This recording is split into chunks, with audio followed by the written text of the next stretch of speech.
Okay, so I want to welcome everybody to our June 23rd, 2022 public safety meeting for the Northwest San Pedro Neighborhood Council.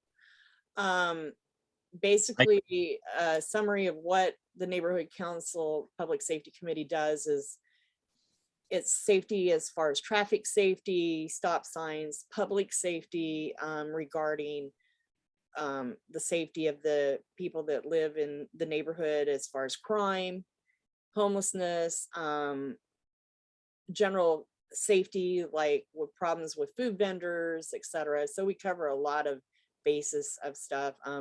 Safety with partnering with like the neighborhood watch programs and stuff, personal safety too, for people to educate them how to be safe.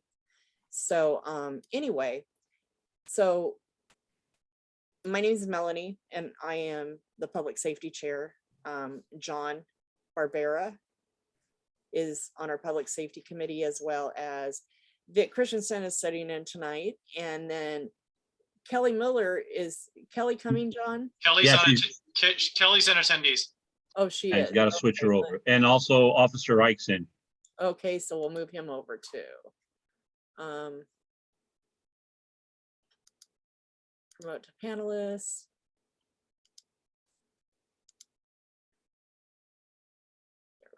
There we go. There we go. So anyway, Kelly Miller is also on our committee, and then Officer Ike is our acting SLO for this area.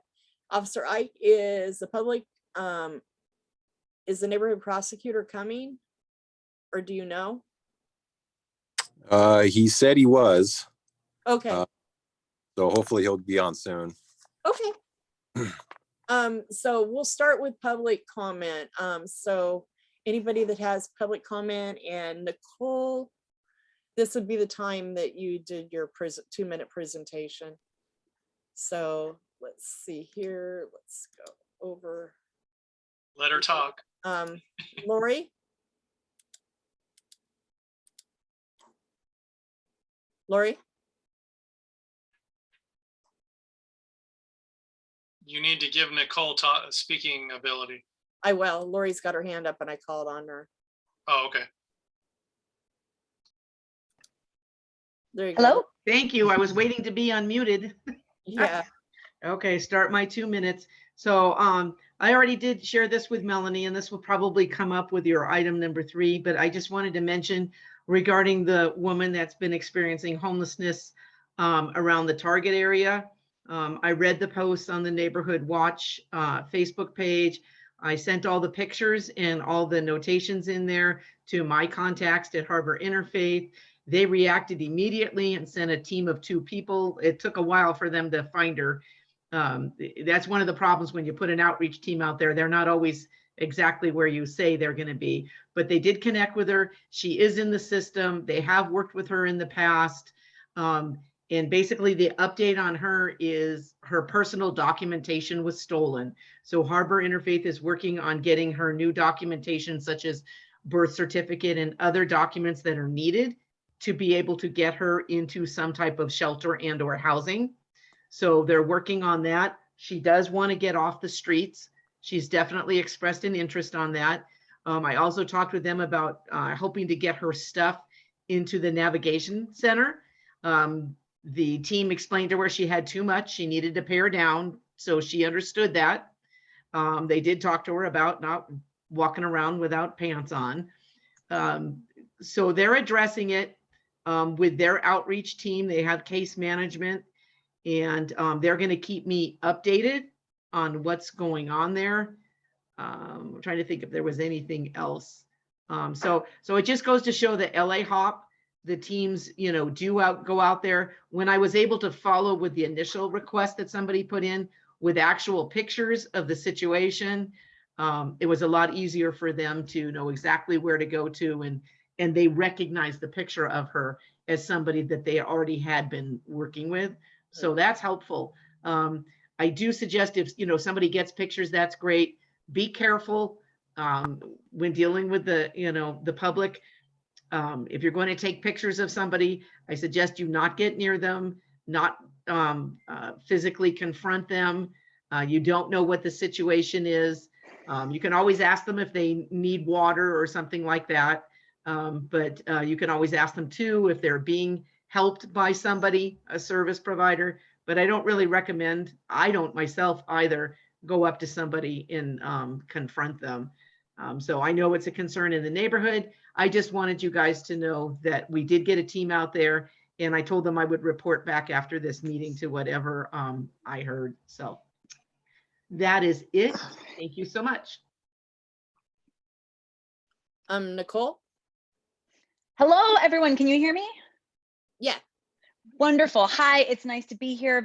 Thank you for having me. Vic invited me here today. I just did one of my safety programs called SAVE, Safety, Assertiveness, Violence Prevention, and Empowerment for the Los Feliz Neighborhood Council. And he attended the session and invited me here today to share a little bit about what I do. So my name is Nicole Snell, and I'm the CEO of Girls Fight Back. It's a world-renowned personal safety and self-defense company that has been doing this work around the world since 2001. And I took over the company in 2020. I have several gender inclusive programs, including SAVE, and my specialty is in sexual assault prevention, violence prevention, empowerment, boundaries, and personal safety. I have years of experience in full contact and full force physical self-defense, including realistic adrenalized scenarios, and I have over 100 hours of victim advocacy training.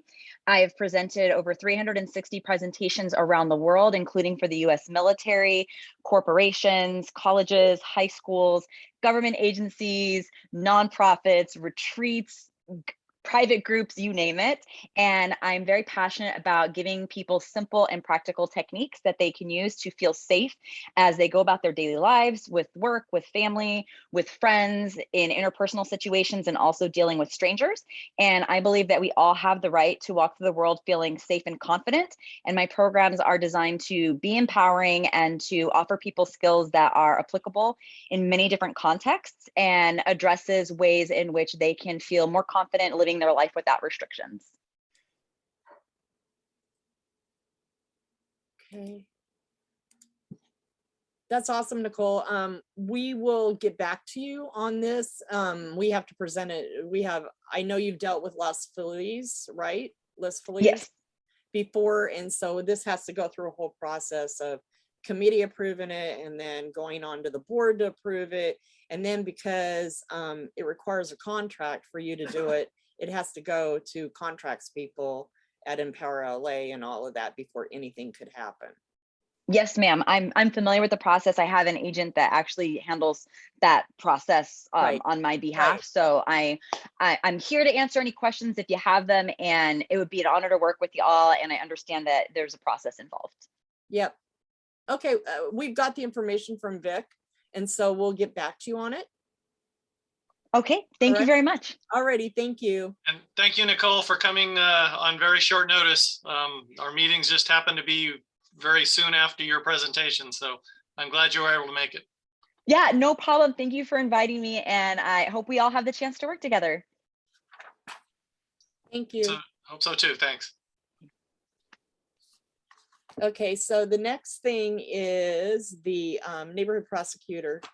Okay, so what I've done is I've got some questions that I outlined here that for Officer Ike kind of to answer first. And then if anybody has any more questions, then we can go from there. The first question I have, Officer Ike, that's come up, and these were a lot of questions that were submitted at the last board and stuff, was that, and we talked last night about the different stages of 4118, you know, there's different designations and how they work. And is it necessary to have a sign up to enforce 4118? Also, is there a requirement to have housing for 4118? And how is 4118 enforced? So there's my list.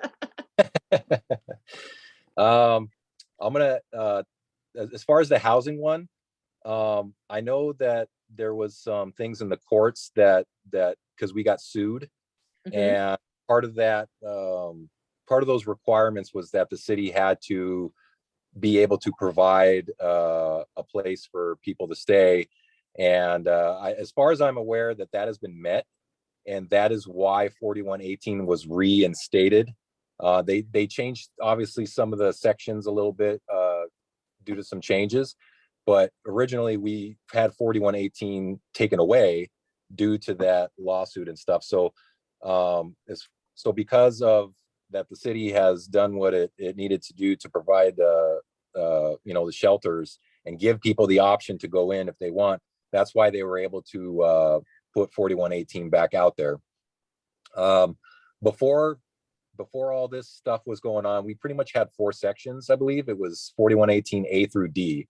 So when they reimagined it and redid it, there's several other sections now. I'm looking at the thing right now. It's 1, 2, 3, 4, 5, 6, 7, 8. There's 10 of them now. Oh, wow. So there's different sections. There's A sections, and those have to do with being near specific things that you don't have to have a sign for. So for example, some of you guys are aware of ADA and things like that. So 4118A1 says that no person shall obstruct or interfere with the minimum clearance of continuous 3-foot wide pathway, which is required under ADA. So basically what that says is you don't need a sign for that. Anytime somebody is blocking a sidewalk or footpath, they have to leave a minimum of 36 inches for people to walk by. So they can't obstruct the whole sidewalk. Another one is, for example, you cannot place your stuff within 10 feet of a driveway or a loading dock. Another section indicates you cannot have your property stored within 5 feet of an operational building exit or entrance. And then there's also regarding fire hydrants and other fire department related connections. So you can't have all your stuff stored around that, so that the fire department can have access to that. So those are like the A sections. Those are ones that don't require any signage. It has nothing to do with signs being posted. It's just basically those parameters. You have now you have the 4118C sections, and those have to do with various signage and other public buildings and stuff. So 4118, for example, 4118C1 talks about lying, sitting, or storing personal property within 500 feet of property designated as sensitive use. So these are parks, libraries, things like that. You have another section that says you cannot sit, lie, sleep, or store your personal property within 500 feet of an overpass, underpass, freeway, tunnel, pedestrian bridge, subway, things like that. 4118C3 talks about the navigation center. So you cannot, I think it's 1,000 feet of a navigation center. And so the navigation center obviously is kind of a new thing. So that's why that section was added, because obviously that wasn't in the old 4118 sections. And then you have C4, which is the final one, which talks about the signage. So if we put up signage that says, I don't know if you guys have seen them, but usually they say you cannot sit, lie, sleep, or store your property within a certain feet of certain addresses. So for example, there's one by the library. There's some posted up near the shelters. And basically those are areas where the city has posted those signage and designated that people cannot do that there. So those are, like, in a nutshell, those are kind of all the new sections we have to play with. Now, what Jonathan Garza would tell you, since he's the neighborhood prosecutor, is so he prosecutes the criminal side of this. So we have 2 ways we can enforce this. One is through what we call an ACE citation. An ACE citation is an administrative type citation. It is not criminal, so it doesn't go to court. They don't see a judge. They can't get a warrant for it.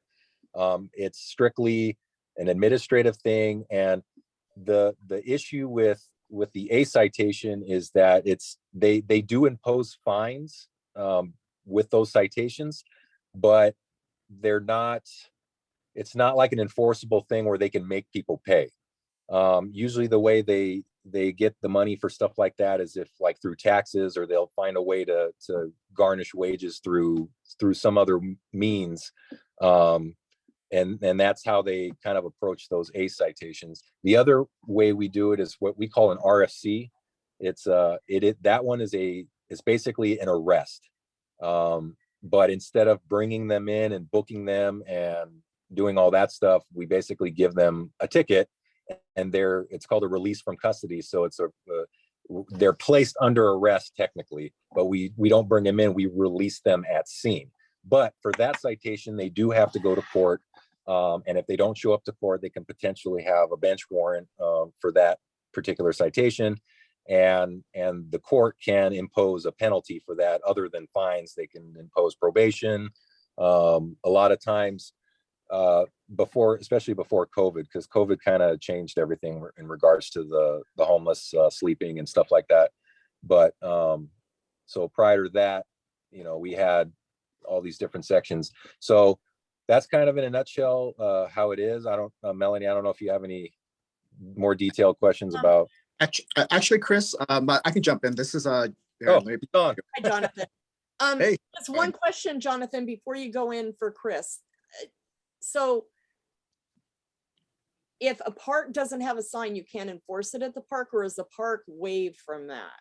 No, so Chris did a great job of giving you guys 4118 in a nutshell. So the A section has to deal with sidewalks. The B section has to do with streets and alleys.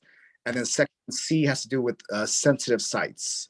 So the sensitive sites are things that are designated by the city council as a sensitive site. And that's the schools, that's the daycare centers.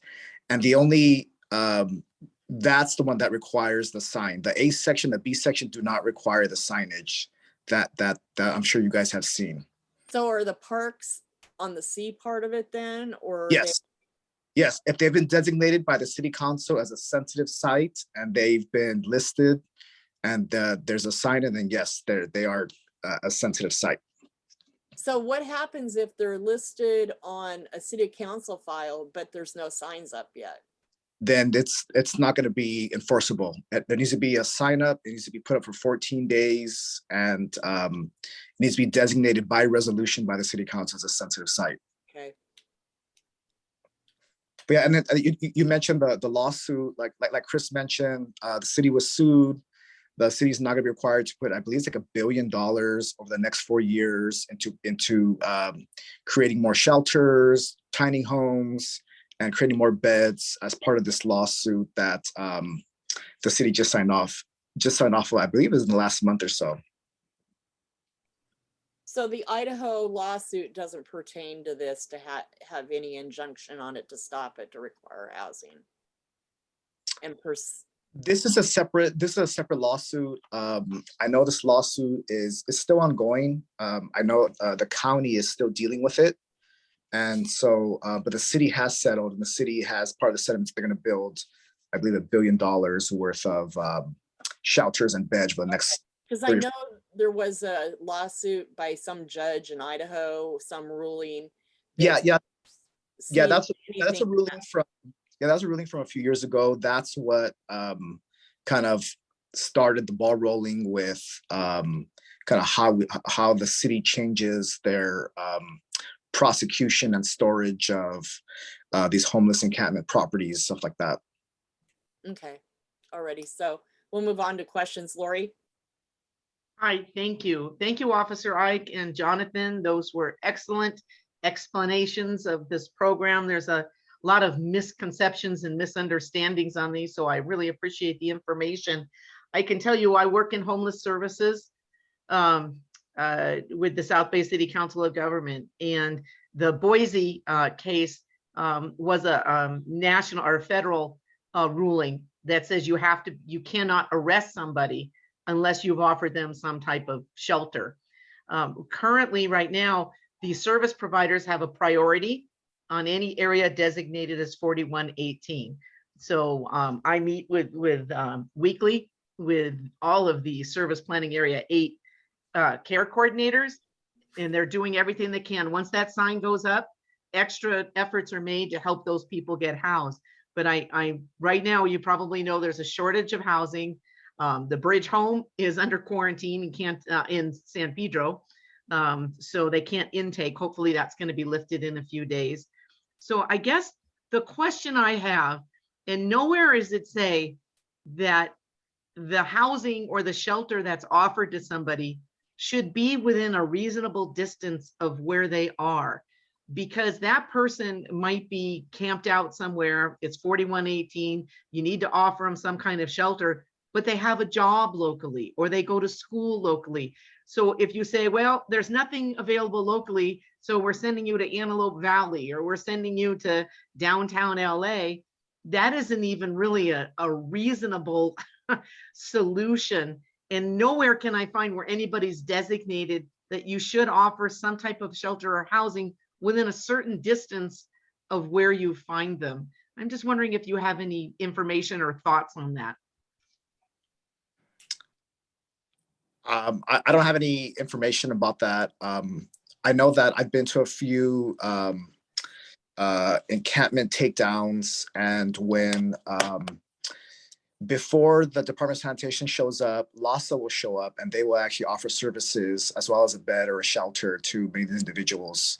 And so they're out there and they're talking to them. They're saying, hey, we have a bed for you. You don't have to be on the streets. Do you want to take it? And oftentimes they're saying no. So I'm not sure. From what I said, a lot of people are actually refusing the beds and services. So Do you know why they're refusing them? Because I can tell you that in many cases, if you offer somebody congregant shelter, like the Bridge Home, where at least 75 people, well, actually 50 on each side, you're in a dorm room setting. For some people with certain mental health or other health issues, that is traumatizing. So yeah, it should say that they offer housing, but to just say shelter, you know, for some people, they have a fear of that and they're you know, great concern. So when we say that people refuse services, I get concerned with the messaging there because we don't know what that person's story is. And it isn't that they're service resistant. We need to know the whole story, but I understand where you're coming from. yeah, you're correct. A lot of people that I've spoken to basically said that it's safer to be on the streets than it is in the shelter. Some people, they just refuse to comply with the obligations that are put on by them. So they just, for various reasons, they turn it down. Yeah, just so you know, like most of the shelters, and I'm sure you're aware too, is that they have a set of rules that Right. you have to abide by in order to be in the shelter. And I talked to a lot of these guys. I've talked to a lot of these people out there who at point were in a shelter and weren't anymore. And that was probably the number one issue, was that, you know, you have to be in by a certain time. You can't show up at 2 o'clock in the morning and want to get in. And so they wouldn't let them in. And now they're kind of back out on the street. And then they would, if they do that too many times, then they'll be basically removed from the shelter. That's exactly correct. And this is why we need more real permanent housing, not just shelters. So yeah, thank you very much. Officer Ike, the other thing Yeah. I wanted to touch It's gonna be the third though. you Sunday the third. is Yeah. to whoops, is to touch on in the community when we have problems, like for instance, the woman that is over on Gaffey. And we'll talk a little bit about that incident with her. What as neighborhood, you know, in the neighborhoods, what should we do? How should we respond to situations like that? What should we do if the officers refuse to do anything when they, or don't come? Yeah. So first, I if you guys see an issue like that where somebody, you know, homeless or mentally ill, however it is, reach out to the SLO and let them know, hey, I see this person and they're doing this and that, because not everything they're doing is necessarily against the law. Right. So you know, so if you do try to call sometimes, they may tell you like, well, what is she doing? Well, she's sitting there. And they may say, well, we can't, she can sit there. There's nothing illegal about her sitting there, that kind of thing. Now, if she's naked or she's running in the street, that's a different story. I would even say if she's naked running around, then that is a 911 call. That's not a non-emergency call. That's 911. Someone running around butt naked in the street is a 911 call. That is not. Even if it's just her bottom half. No matter what it is, that's an emergency that we need to get out there ASAP. And so as far as some of the minor stuff, and again, the whole 911, our whole dispatch system we have, obviously we don't really have any control over that. We don't, decide who takes the call and who puts the call out. That goes to a whole nother building in downtown LA. So, I know it sucks sometimes because I hear a lot of that people try to call in, especially to the non-emergency line, and they're on hold for an hour. And I know you were on hold last night. An hour and 40, while, and it got to 40 minutes last night. Yeah. To go through. And it is ridiculous, but for whatever reason, they're busy and they have to prioritize the calls. And if 911 calls are coming in, then the non-emergency stuff gets put on hold and waits until and sometimes I'm sure you can get through a lot quicker and sometimes you can't. It just depends on how busy it is and what's going on. But one of the problems with this area too is Target. Target has to, because we're reporting things that are happening within the Target area and we cannot do anything about it because they are responsible because it's private property. So when you call and people aren't understanding, like the other night, they were calling and they were saying, well, Target has to call, it's private property. Yeah, so Target is private property. So if there's something going on their property, if it's not an emergency, if you see an emergency happening in the Target parking lot, you can call 911 and tell them what's on in the parking lot. Obviously, if it's an emergency, they're not going to tell you to call Target and say, oh, there's someone getting stabbed in the parking lot. Yeah, call Target and have them call us. We're not going to do that. But if it's something like trespassing or there's a car that's parked in there that's suspicious, because it is Target's property, they have to be the ones to initiate a police response, because if something happens, they have to be willing to, press charges for whatever it is. So if it is trespassing, I need somebody from Target to do a private person's arrest or whatever they need to do to enforce whatever is on their property. So that's the issue with that. If it's on a public right of way, then that's different because that's public. So you can, or in the park, things like that. Things like that you can call us for, and that doesn't matter. But anything on private property or somebody else's property, we generally want the homeowner or the person in charge either present or have a designated person there who can do something if we need that. Because the last thing we want is for somebody to call and say there's something going on this property, and we have somebody in custody, or we get into a fight and it turns into a use of force and it turns into just a melee, and we have nobody to reach out to sign a private person's arrest or get a statement from saying like, hey, person allowed to be here or not. We don't have any of that, and that's problematic. We need that person to say, yeah, I called and because this guy's not supposed to be here, or I called because of that, and the police came and did what they had to do, etc. So that's kind of where we're at with that. So is it recommended for homeowners to have the LMAC code no trespassing signs up for private residents? You can put no trespassing signs up, but for residential houses, it's a little different. The trespassing codes, and Jonathan can tell you this too, the trespassing codes in the penal code are there's a lot of them. And they all have different meanings and different things. Some require signage and other requires warnings and things like that. Mm-hmm. If somebody is on your private property, and I believe, and maybe Jonathan can correct me, but if it's like a residential property, you don't necessarily need no trespassing signs, but obviously you can tell somebody to leave And if they refuse to leave, then they can be arrested, either by private person's arrest or if the owner wants to do that. Signage is more for places that are kind of accessible to the public. So commercial buildings, vacant buildings. So if we may have a house that's vacant. So we'll ask the homeowner to put no trespassing signs up there because, there's nobody living there. So, or if it's like a commercial building that's normally open to the public during the day, then we would have somebody put up a sign saying there's no trespassing here between these hours while we're closed. And so that's why they would need a sign for that. Otherwise, it's just one of those things where if somebody's on your property, you can call and you can tell them to leave. If they refuse to leave, you can call and say, hey, I have somebody on my property and they're refusing to leave. Then we would show up and then tell them to leave. And if they were either refuse to leave after you tell them or we tell them, then they can be arrested at that point. Okay. But you don't have to, people seem to think you can if you want, but you don't have to pepper your house with no trespassing signs because it's not really necessary. And it's kind of ugly if you think about it, having all those signs up on your house. So.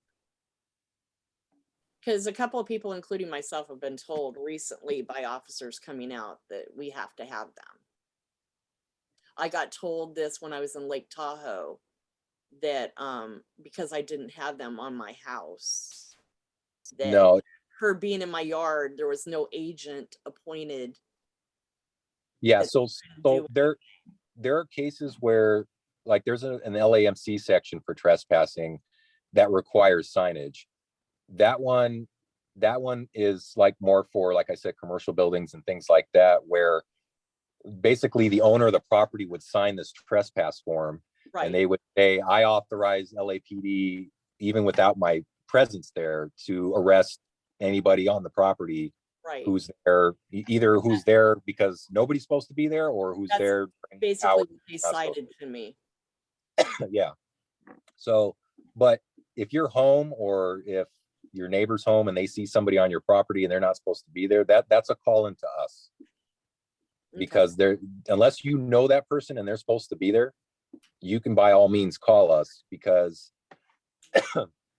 especially if they're going in areas of the property where, they're going in the backyard or something like that, then that is obviously suspicious to where I would almost think that it's a burglar because, if they're going around back, they're going to break in kind of thing. So if there's anything like that, then I would definitely call. What's going to happen once the police get there, it just depends on the circumstances. Yeah. So Jonathan, another question for you. What is clarification on what is your position now at Harbor Division? What's your role there now? Because when you came to our meeting the last time, I wanted to make sure I understood it correctly, what your role was. So I'm the neighbor prosecutor based out of the San Pedro police station. So I'm essentially assisting the officers trying to kind of nip issues before they happen, trying to deal with blight and just trying to make the community a better place, basically. So I don't really have, I'm able to kind of pick and choose whatever projects I'd like. I've been focusing on the homeless issue because I know that's an issue that's near and dear to a lot of the community members. I understood when you were at the last meeting that we had you at, that you were going to do like neighborhood dispute resolution. Yeah, so I've actually referred many cases over to our city attorney alternative dispute resolution program. And I spoke to Gwendolyn at the last meeting and I sent her, she mentioned that some of you guys might be interested in volunteering to be a mediator for our program. Right. But yeah, so I know that there's several ongoing neighbor disputes in Wilmington as well as San Pedro. And so that's also kind of an issue that I've been targeting. I've been trying to kind of stop the escalation before it gets to a criminal filing. Yeah, there's one in the Taper area too right now too. That's pretty bad. Yeah, so if anyone's interested, I'm happy to, if you want to shoot me an email, I'm happy to send you the link. It's a program where I actually get training I think it's a 20-hour training program, and they teach you how to do alternative dispute resolution. And what they try to do is they try to get mediations kind of in the area that you live in. So it's a great, yeah, it's a great program. There's a big need for Spanish speakers as well. And if anyone's interested, I'm happy to share that information with you. Okay, Ray has his hand up. Let's see if I can get the screen to work for me. What is going on here? Ray, I'm allowing you to talk. There we go. Nope. Yeah, All right, thank you. there we go. Yeah, I had my hand up when you were talking about the issue of responsible activities that each aspect of LAPD and Jonathan, I think I heard you say you're with the city attorney's office. But I think I kind of want to emphasize something else too, that I think that the neighborhood councils should really be serious about their responsibility, and that's the aspect of trying to minimize negative community reaction when they see someone who's might be homeless, and the first reaction is we got to get them out, instead of just going out there and trying to get them like pushed out of the area or arrested. We as neighborhood council representatives, I think, need to help navigate the peaceful resolution of some of these types of activities, letting people know that there are methods in which we can report people who are homeless people.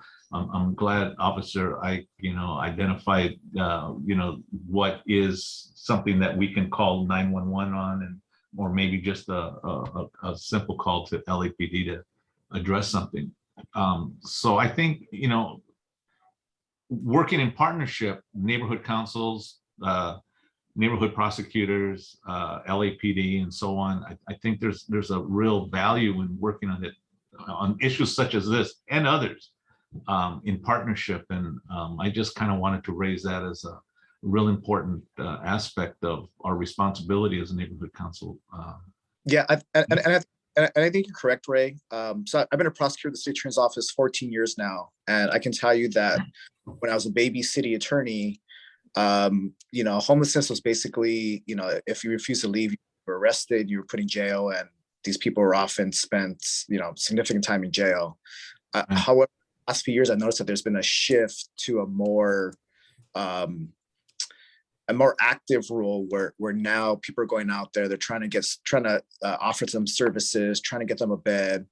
And the approach is so much different. Even in my filing case, like I'm filing a lot more cases now. Jail time is not really something that's given to homeless, and now it's more of hey, if you get services, then we'll dismiss this case. And there's a bigger effort on part of my office, I know the LAPD, as well as the other agencies, to kind of shift away from jail and other alternatives to more of hey, let's get you services. Let's get you, you have a drug addiction issue. Let's get you some A classes. Let's attack underlying issues to kind of get you off the street.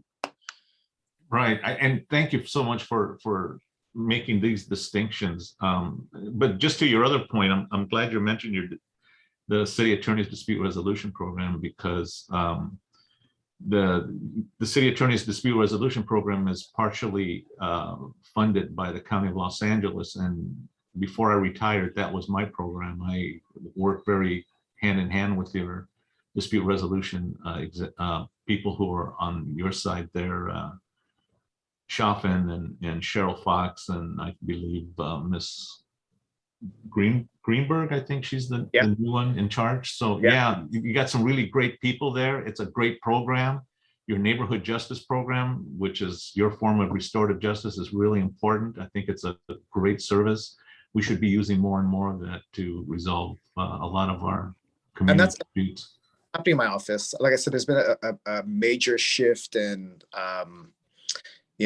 instead of just prosecuting, putting people in jail, and now it's like, hey, let's, what do you need to not come back to here? What do you need from the government to get you out of the situation and have you never come back to this situation. So there's Yeah. definitely this new kind of improved restorative justice is kind of the wave of the future. And depending on who wins the city attorney election race, that may change as well. Well, we'll keep our fingers crossed that it doesn't. It's a good service. Thank you. Thank you for letting me talk. Yeah, no problem. So with that, we'll move on to, I'm gonna go to street vendors. That way Ike and Jonathan don't have to stay for the whole meeting. But I just talk a little bit about the update on the taco vendor and all the street vendors with the task force, what's been going on.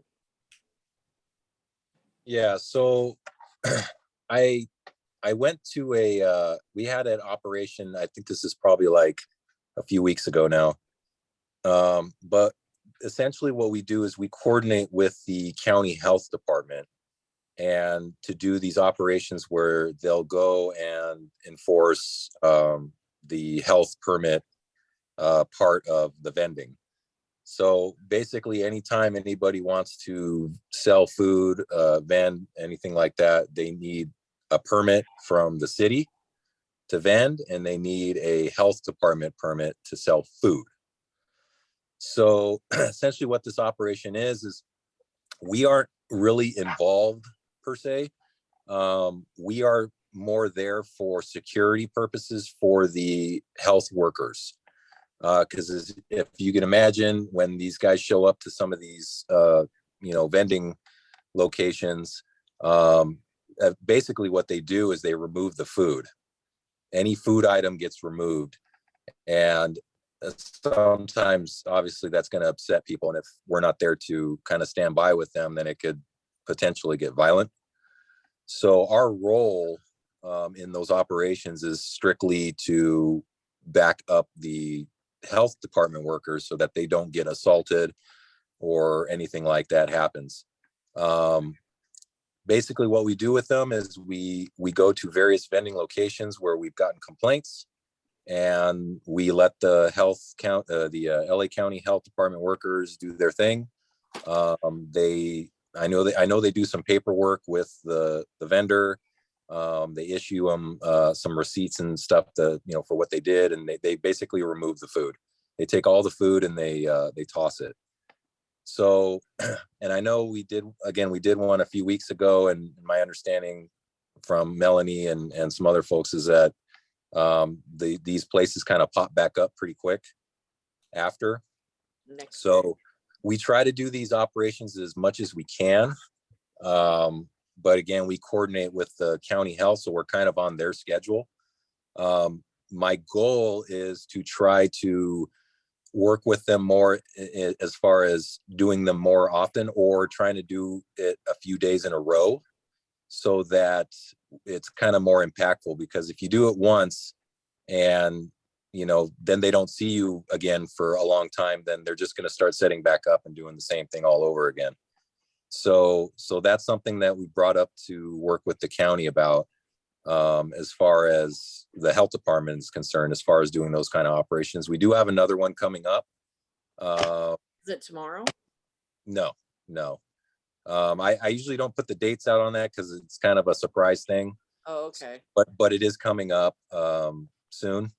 So we'll be doing that again. And again, we're on their schedule. So we basically coordinate with them and say, what day can you do it? And they give us a date, and then we set it up to work with them on that date. So like what I had mentioned to you is like the taco vendor, they removed the street signs that say no stopping or parking here at any time. Right. And then I can't tell you how many texts I get from people saying they're here again, and I almost hit them because I come around the corner and they're there. Yeah. Because cars are lining up there in front of them. And Yeah. then come around coming from North Gaffey, turning right on Capitol. And surprise, there's all these cars there lined up. Right. And yeah.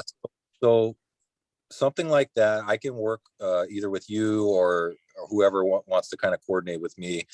We can essentially do like some kind of operation there as far as parking, people who are stopping. We can enforce those signs.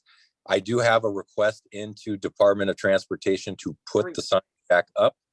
That takes a little bit of time for them to go out there and get that done. But I noticed that there's still a sign posted up. I think it's on would be the west side of the taco stand. Closer to the entrance of Target. So as far as I'm concerned, it's still enforceable, even though the other signs are gone, because that other sign is there. So we can always coordinate something to try to, enforce that there. And we can talk to these vendors about the sidewalk. I know on the one on Capitol, They're over the sidewalk and they're actually the bike. yeah, it takes They up the have, like sidewalk. trash cans in the bike lane. Yeah. So technically that is not allowed.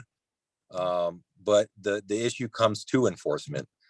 We can, a lot of the time, and the operation we had last time was kind of a similar thing. A lot of times these folks don't have any identification, and they may have really common names. Right.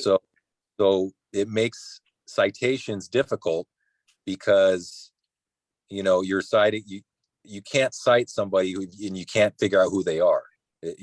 So usually in more serious criminal cases, if I have somebody who did something and I can't identify them, we actually bring them to the station and book them or fingerprint them to see if we can identify them. Obviously, we wouldn't do that with a vendor. We're not going to bring them in and do all that stuff.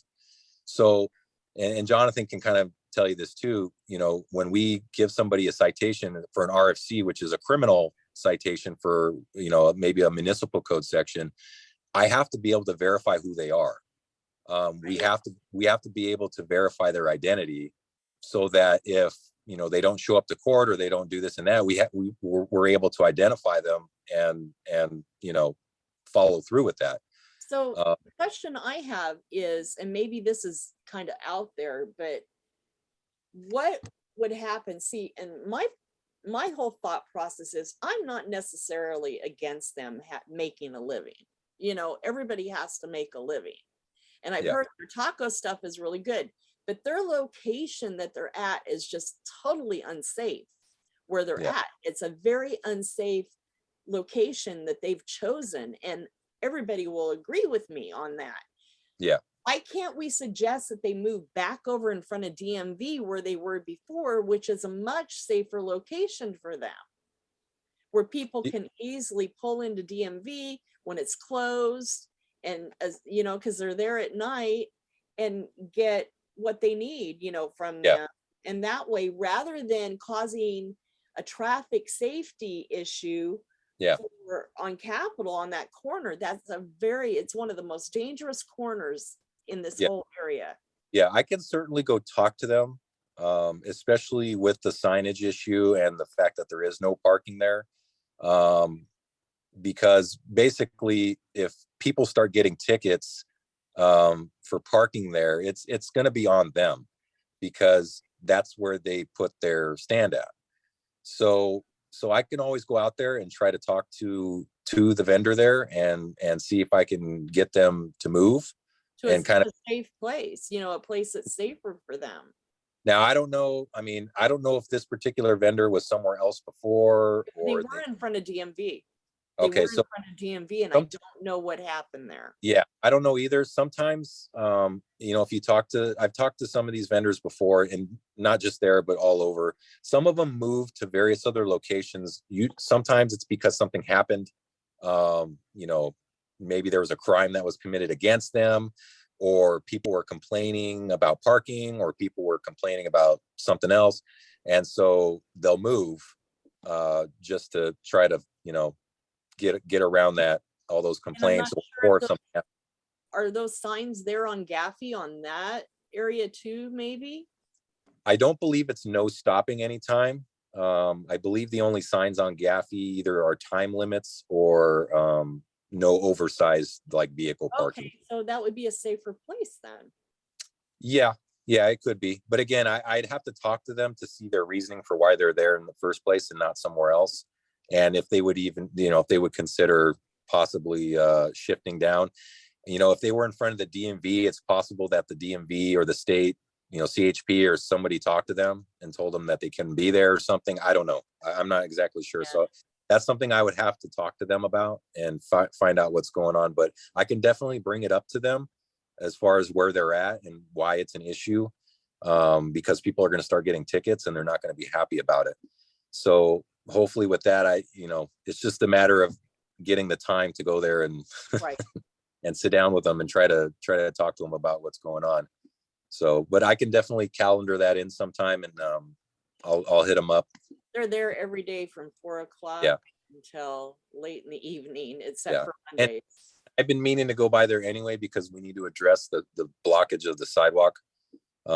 Because even if they were to set up, they still have to leave 36 inches of the sidewalk available for people to walk on. I don't think So- there's that much a sidewalk with the stuff that they set up for them. Oh, to I'm sure it's have complete. that.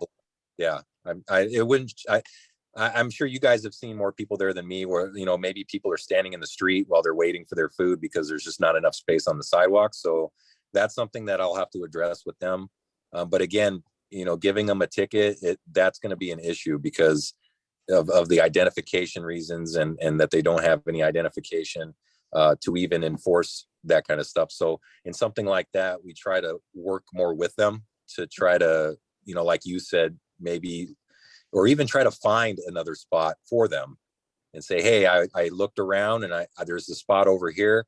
It's got a huge sidewalk. It's got a lot of space. You'll get a lot of customers and maybe you can go over there. So not just tell them no, but tell them, hey, try over here. There's more space. You won't have any issues from us or anybody else, and people can park and there's no safety issues or anything like that, and see if they'll go along with that. Okay. And I think that's it for you guys. I don't know if anybody else has questions, Vic. Yeah, one comment on the ID issue is that seems like a broken system. If, I can go out without an ID and do virtually whatever I want, as long as it's not, dangerous or arrestable offense, and you can't do anything because you don't know who I am, unless I, maybe tell you who I am. So that sounds like a broken system. But as far as the DMV location, and I don't know for sure, but I thought I remember seeing signs in the DMV parking lot that you couldn't park there after hours. So if that's the case, They don't. then, well, I'm not saying they don't, but they're not supposed to, if I am correct in what I saw in those signs. Yeah, I would say that if it may not, like CHP probably doesn't go there every day, Yeah. but if it starts becoming an issue where a lot of people are parking there and they're not supposed to be, then I can see if that complaint gets to them, then I can see them going through there and enforcing that. Yeah, if there's homeless campers that park there at night. Yeah. There's a couple cars that sleep there. I at think night. I don't really see them there too much, but as a general rule, they probably don't go through there every day. But if they start getting complaints from people that there's activity going on there after hours, then I can definitely see them going through there and enforcing that. Yeah. Okay. Alrighty. Well, thank you guys for coming. I don't want to keep you here the rest of the meeting.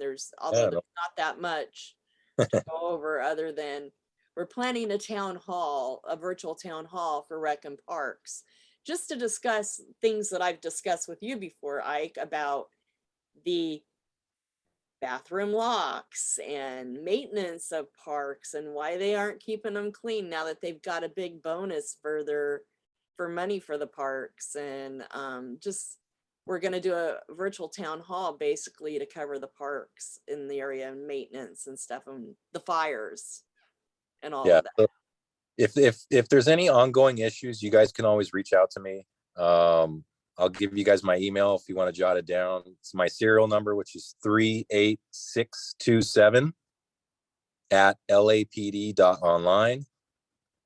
And my cell phone number is 424-214-9910. you can send me a text. I actually prefer that because that way you can kind of identify yourself when you text me. What is that again, Ike? Which didn't one? Get the phone number? It's 424 Uh-huh. 214 Uh-huh. 9910. And a text is fine. Yeah, text is cool. Just say, hey, this is so-and-so, and you know, whatever issue you need addressing, and I'll get back to you as quick as I can. But you know, if there's any ongoing issues with something, so I'm working in, again, I talked to you, Melanie, about this, but I'm working on that lady who's on Gaffey. I know What happened with her? Because she seems to be gone all of a sudden. Did she get picked up? that I don't know. I can double check, but I There mean, was she a cruiser. I messaged you because there was a cruiser out there and they were talking to her. And then when I came back, she was gone, but all her stuff is piled up. it's possible. I can check our system to see if she got arrested. And I can let you know what happened. I'll double check on that. Alrighty. Yeah, because I didn't see her anymore over there, just her stuff. John? Officer Ike, how you doing? Yes, I think one of the things is that, you know, I'm the one from the Assistance League that you helped out okay. when you were still there. The one thing is, nobody asked her anything, and I'm going to do it. How the hell are you doing? I'm doing much better. Thank you. I'm healed up okay. You know, just my knee's still kind of giving me some issues here and there, but for the most part, I'm pretty much healed up. So thank you. You guys, The women over there asked about you all the time. You know, they still thank you for every, you know, what you did on Saturday and stuff for them. So yeah, anytime.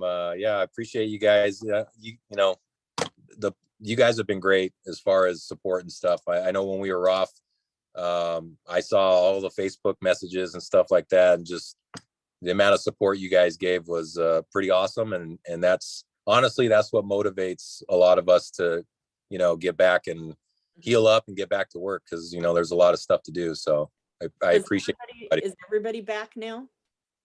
Yeah, so Officer Farrar and I are both back full duty. Although Officer Farrar might have to go off again for some issue to his knee. And then Officer Woodard is back, but he is still light duty because he's still kind of healing up. His injuries were a little worse, so he's still kind of healing up. But He was we're the all driver, right? yes. Was he the driver? Okay. Yes. Yeah. Oh So, my but yeah, appreciate it. Thank you everybody for. They prosecute those people for your guys. I'm waiting to find out. They did file charges against the driver. And he was supposed to have court, I think, last week, but I haven't seen an update yet. So I'm not sure if he actually showed up or not. Oh my goodness. So I'm still checking on that to see what the status of that is. yeah, we're glad to see you back, man. I'm glad you're back. Thank you, sir. Appreciate it. Thank you. So anyway, so basically, y'all, we need to talk about dates again for that town hall and what you guys think.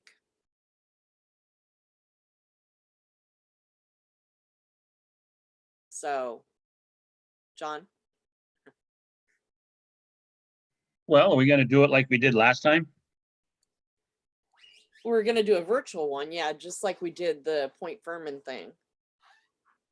I think we should, you know, do like we did last time, but just, I think maybe be more prepared a little bit, you know, some better questions and stuff. And I think before we do it, we should sit down and, you know, talk about it or something, because, you know, just, I guess, like, you know, like Vic always says, you know, just be more precise, just have right bullet questions that, you know, that hits it. You know what I'm saying?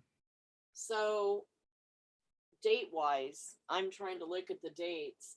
So Vic, on the Zooms, access to the Zooms, what dates are open? Because special meetings can't be on your regular meeting date. No. Do it on Yeah. our meeting date. So we would have to do it a different date. How far in the future are you looking?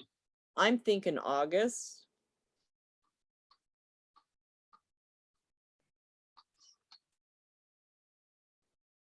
August, September, when the budget money hits for their more money that they got for the park. I'm not logged into the Zoom account because I don't want to accidentally kick you off, because I think that's how you're logged in. I was trying to remember what days were open. So in August, and I assume weekdays. Yeah, Assuming I haven't forgotten anything, it looks like the 2nd, 4th, 5th. Well, what about Fridays? Are we not doing it Fridays? Fridays, because we wouldn't get a good attendance. Okay. For it. Then 2nd, 4th, 9th, 17, 18.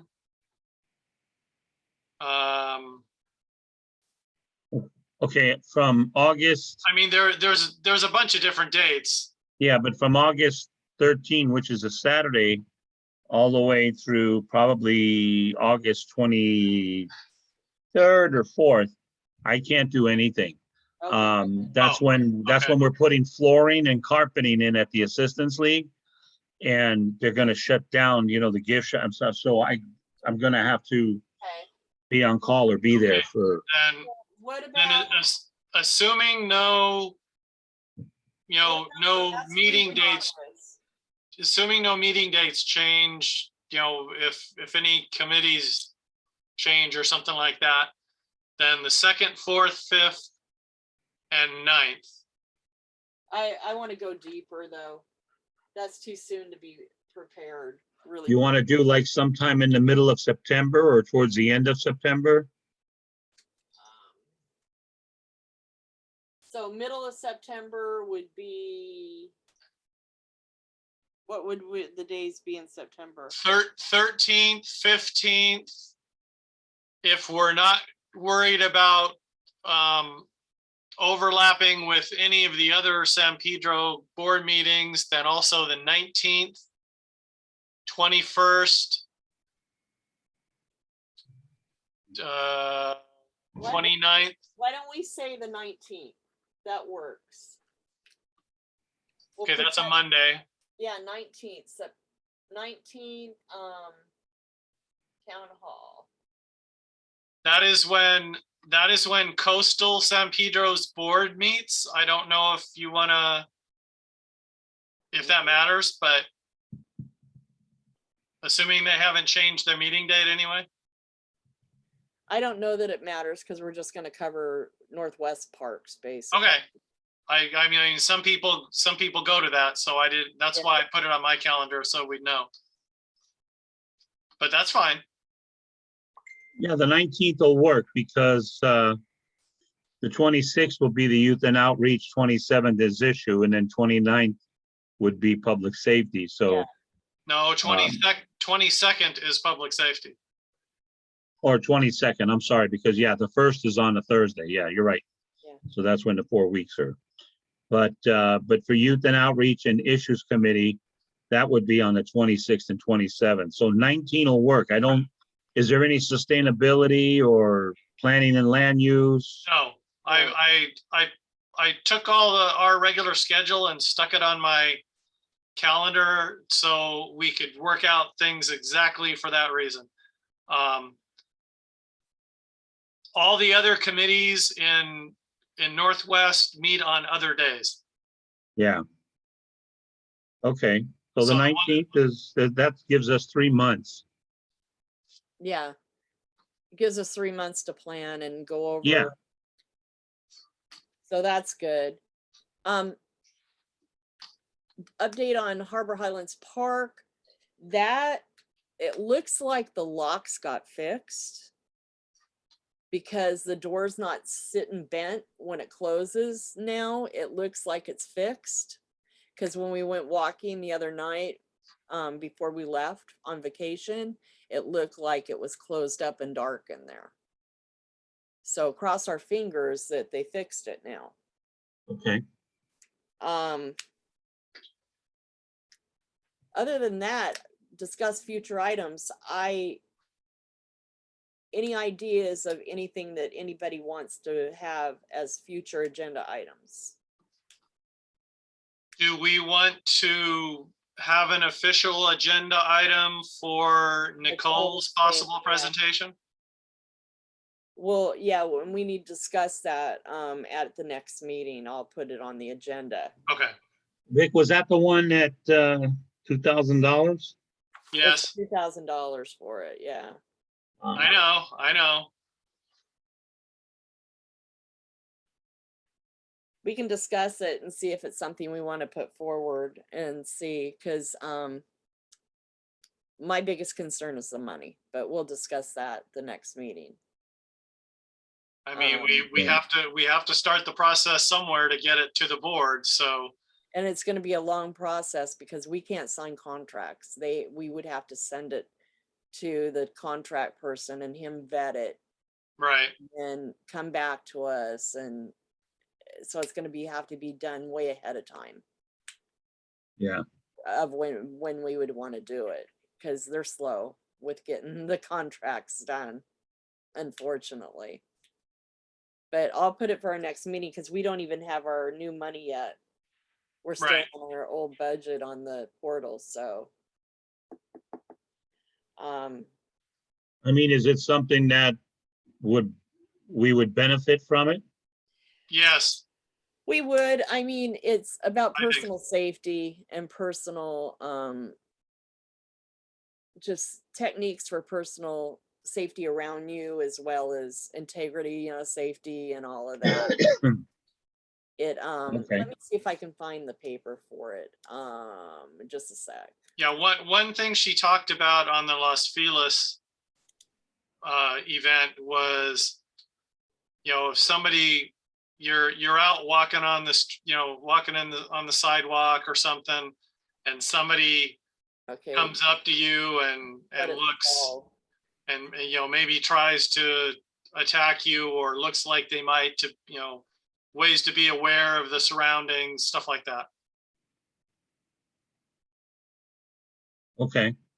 So I mean, it would be useful. She had some good words and techniques to use to And this is the other part. help. What it says about the program. It says this program is designed to empower communities with personal safety tools, discussions on how to avoid unwanted social interactions, how to use verbal strategies to avoid confrontations. We'll address the importance of intuition and awareness when managing our safety and how to be an active bystander for others. The program can include discussion and practice with physical self-defense techniques, which we aren't meeting in person, so we won't be able to do any of that. You might be surprised. Oh, really? Did she do that? She went through a few techniques and said, basically she said, I want you guys to stand up at home and as much as you're comfortable, do these techniques with me. Oh, wow. So it is interactive, and she has a Q&A and stuff. So Something like this, we would almost have to set up a different type of webinar for it then. no, not really. Because unless you put everybody on screen. No, I mean, she didn't expect everybody to show themselves doing it, but Oh, okay. So we they saw, have the board on screen and everybody else was. yeah, the attendees saw her, and then, she couldn't see everybody, but the attendees could see her, and then they would, I guess you could say on the honor system, do it at their homes. Oh, okay. So, I mean, how many actually did, who knows, but To connect with, engage audience of all sizes. I don't know how much we want to get into this now versus waiting for the official. Yeah, so we'll have to wait and put this on the agenda. I was just letting John know exactly what Yeah. it was about. No, and that's good. We need, But I mean, I think it would be useful. Otherwise, I wouldn't have invited her, because, she had some good things, good techniques, and good ideas. And it's not all, when, as she would bring up, when she talks about self-defense is not always just physical. well, that's good. So, I just make people an offer they can't refuse. Yeah. Sleep with the That- fishes. Yeah. That's that Sicilian thing in me, you know? Anyway, so that's You know how that. that So I'll goes. put that on for next agenda. And then, anything else to go on? Well, we should still bring back to see, you know, where we're at with the vendors on the street, you know, especially Capitol. Still include that again, just to, you know, update on what's going Vendor on with that. update. Yeah. See, and the way he said was, you know, and you know, I like this, you know, listening. I like to sit back and listen. I figured between Lori, Ray, you guys would say the questions. I mean, you had 360 questions you asked them, so that But was something good. that came up that I'm concerned about is now that our parks, even though they're on the council file thing that he submitted, we don't have signs. And until those signs are up at the park and over here, they're, No, I know that, but you know, like, not you know, enforceable. like they said, if you notice the sidewalk on Gaffey in front of the DMV, it is much wider. No, I but mean, I'm talking about the 4118. no, I know that, but I'm saying like, They can't enforce our park, so it's what I well, they're said. gonna have to look and see Parks about the have it. signs. If they put the So signs out on Capitol, they gotta do it on the parks too. So I'm going to email Jacob because I'm getting no response otherwise, and talk to them about where are the signs at Harbor Highlands. I see it's on the council file. Why aren't the signs put up yet at Harbor Highlands for the 4118? And then I'm going to make sure that they're aware of what we passed at the last meeting about those other areas. How big is that 4118 sign? How big is it? It's Yeah, is it like the same ones where you got 2-hour parking and stuff? yes. They're that size? They're a little bit bigger. They're longer. Oh, okay. See, Yeah. like I said, Capitol from the edge of the sidewalk to where the flower bed is, that's only not like big maybe 4 feet. It's not big enough for them to have those No, cookers. it's just underneath enough it. room that they push up against the edge of that, where the plants are, Right. and they're their standing right at the edge. No, But- their legs of their easy ups go into the street, into the bike lane. Yeah, they do. Yes, yeah. And But their here's the trike thing. lanes are out in the bike lane. Gaffey says a lot like 6 to 7 feet wide. Right. See, that's where, and this is the same situation that First Thursdays. Some of the streets are narrow. The sidewalks are short. So they go to put a table, people have to walk out into the street and then get back on. Sometimes I've seen that. And other times it's just like they've got maybe narrower tables, you know, but if you bring out a 4 foot wide, you know, the a 6 foot by 4 feet, Right. you know, you got only a couple of feet there to, you know, but I mean, it's all, you know, the vendors there's just gotta be for those guys, and it's only the guys that cook, Right. you know, the other Yes, guys, are coming around the corner there and they're almost hitting the cars. well, there. the other night we went to, and I'll tell you what we did. We went to, I had to go down to, crap. Before we buried Mom, we went to the mortuary. Okay. For the You know, this viewing. was Wednesday night. Yeah. So Thursday was the viewing and the rosary, and then Friday we buried her. We had the mass and then buried her, or put her in a vault. So when we came back, we left there. We were talking about some stuff. He stayed there, and we talked to him about 7:30, you know, 7:25. And I said, well, let's go down Gaffey. It's quicker this way. So we went Normandy, and then you know where it splits and all that at the Right. 5-stop at Annalee. So we went down Gaffey. There was another person cooking down there, I think, before the Home Depot, or by the Home Depot too. And I only saw the one thing. Now, we went down Western, and there was another guys. There were two. There was, I'll tell you where. When we go down to the Italian club, you know where the bowling alley is? There's Lowell's, and then you got the bowling alley. Yeah. They got a 3 table set up out there, but the sidewalk is huge. And they were using part of the bowling alley, parking lot, or you see Lowe's parking lot too. Right. Plenty of room. Pull in. Plenty, yeah. Matter of fact, they had chairs and people still could have walked around on the sidewalk. That's how deep Oh, that wow. sidewalk is. Yeah. But when we got there, and we always turn on Capitol. Sometimes if the light's there, we don't wait to go all the way to Right. Katoon. When there was a couple of cars in front of us, there was a truck, probably an F-250, and he turned the corner, and there was a guy that just came off the curb right when he swerved out of the way. And I said, this is what my wife goes, oh, you almost hit him. And I said, yeah, and this is what's going to happen. And I said, oh, they're going to lose control and they're going to go up the curb and then they're going to wipe out that whole facility. And this is why it's dangerous. It is a dangerous, big, dangerous spot, because look, you and I hear it all night long. Okay. They're going, up and down Capitol. They're bonsaiing it. I hear them 12:30, 1 o'clock. I'm up.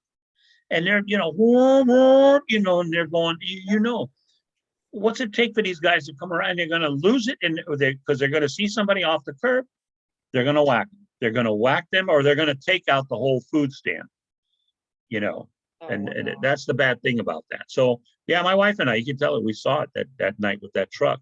That was very close. It was very close to that person getting hit. It's crazy. It is. And I've seen it too many times and had video sent to me from other people, port workers, sending me video. Yeah. And you know what? Like you said, they're making a living. And I'll be honest with you, I'll be the first one to say it. The food's actually fantastic. Have you ate down here at this one?